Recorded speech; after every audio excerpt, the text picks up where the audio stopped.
Njeriu për ta realizuar qëllimin e krijimit në jetën e kësaj bote, i duhet përpjekje, i duhet mund, i duhet sakrificë. Çdo gjë që njeriu e bën në jetën e kësaj bote, në asnjë rrethon, në asnjë moment, për asnjë çast, nuk mbetet në harresë dhe nuk mbetet e papar nga Zoti i botrave. Çdo mund që njeriu e bën, çdo përpjekje që njeriu e bën, do të shumë fishohet dhe shpërblehet me shpërblime të shumta.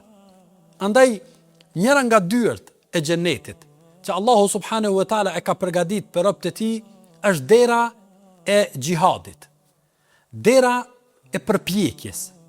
Dera përmes cilës futet çdo kush që arrin të luftoj me veten e tij. Arrin të luftoj dukuritë negative. Arrin të luftoj veset e këqija. Arrin të luftoj me armikun më të madh që njeriu e ka, e ai është shejtani i mallkuar.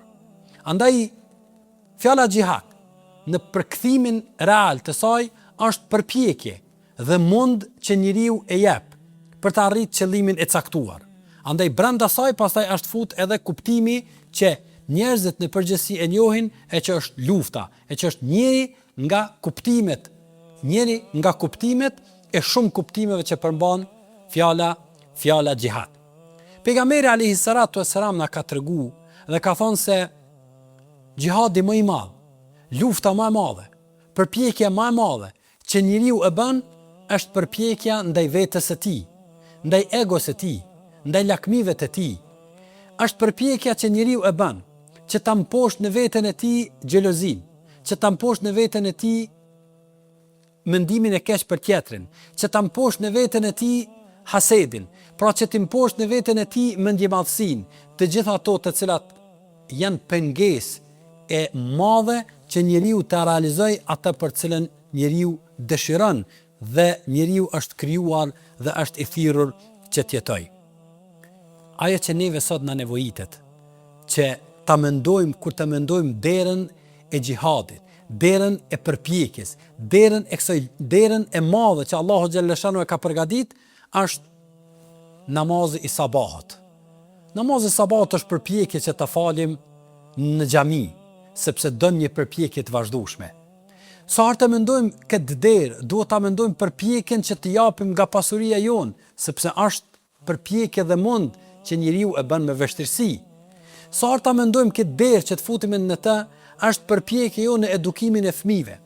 Është përpjekje jonë që të jemi të dobishëm, është përpjekje jonë që të largojmë nga vetja jonë, nga familja jonë, nga shoqëria, nga ky vend, nga ky rreth, nga njerëzit ku jetojnë, të largojmë të gjitha ato mangësi, qofshin ato mangësi në besim, qofshin ato deformime, devijime të cilat kanë të bëjnë me Zotin fuqiplot, me fenë e tij, me pejgamberin e tij, me mësimet e tij dhe deri në detale ku ne mund të jemi pastaj të dobishëm për tjerë.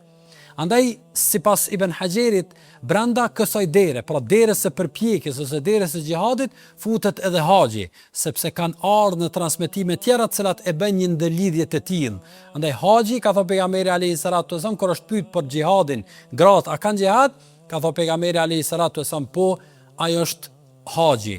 E haxhi është përpjekje fizike, haxhi është përpjekje shpirtërore, haxhi është përpjekje materiale, cilën njeriu duhet ta bëjë me mund dhe me sakrificë të madhe. Andaj haxhi si shtyllë e Islamit futet brenda kësaj dere. Kush mendon që të futet nga dera e madhe e xhihadit, ai e ka mundësinë përmes derës së haxhit. Dhe në fund krejt pastaj nëse se vendit, nëse atë dheut, nëse vatanit i kanoset rrezik dhe njerëzit e tjerë ose armiqt ose ata të cilët janë dashakçi e sulmojnë atë, padyshim se nuk ka krenari më të madhe e nuk ka begati më të madhe se njeriu të vdes duke ruajt nderin e tij, duke ruajt vendin e tij, duke ruajt atdheun e tij, duke ruajt fenë e tij, po gjithmonë këtë ta bëj për Zotin fuqiplot e jo për dëshira apo për lakmi apo për synime të jetës së kësaj bote.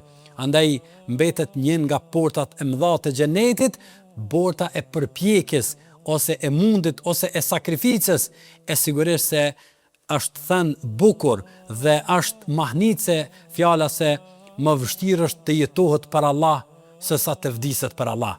E ne në çdo ditë jemi në përpjekje, jemi në sakrificë, jemi në mund, jemi në dhenjen e çdo gjëje që kemi që të arrijmë këtë emërtim e pastaj të futemi në derën e madhe cilën Allahu subhanahu wa taala e ka përgatitur për ata të cilët dhon nga vetja e tyre.